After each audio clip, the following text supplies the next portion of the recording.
എടാ ഇപ്പോഴത്തെ ഒരു ട്രെൻഡ് അനുസരിച്ച് എങ്ങനെ നമ്മൾ പെങ്കൊച്ചിന് മെസ്സേജ് അയക്കുന്നത് ഒരു മാസമായിട്ടുണ്ട്. പക്ഷെ നമുക്ക് സെറ്റാകുന്നില്ല. പക്ഷെ കർഷകന്റെ മകളായിരിക്കും അല്ലേ? പറഞ്ഞുതരാൻ പറ്റുമെങ്കിൽ പറഞ്ഞു. എടാ ഏതോ ഒരു കിളവൻ പറയുന്ന കേട്ടായിരുന്നു, 2K പിള്ളേരെ കൊണ്ട് എന്തേലും കൊള്ളാം എന്ന്.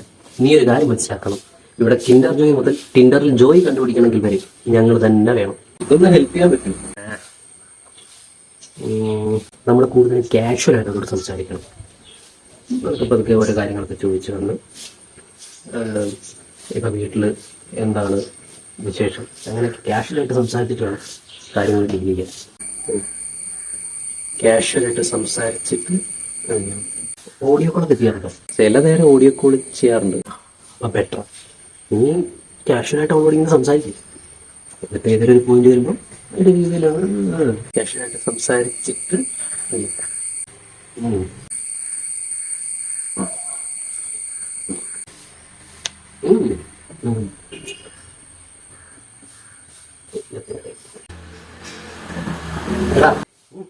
പേടിക്കണ്ട.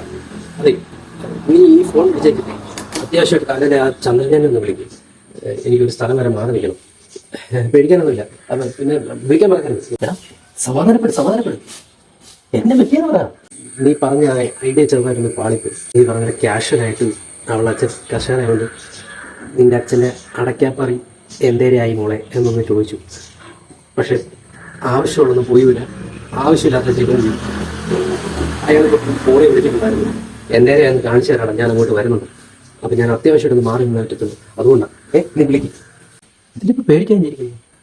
നിന്റെ അച്ഛൻ്റെ അടയ്ക്കാപ്പറി എന്തേരെയായി, അതില് ആവശ്യമില്ലാത്തത് പോയി, ആവശ്യമുള്ളത് പോയില്ല.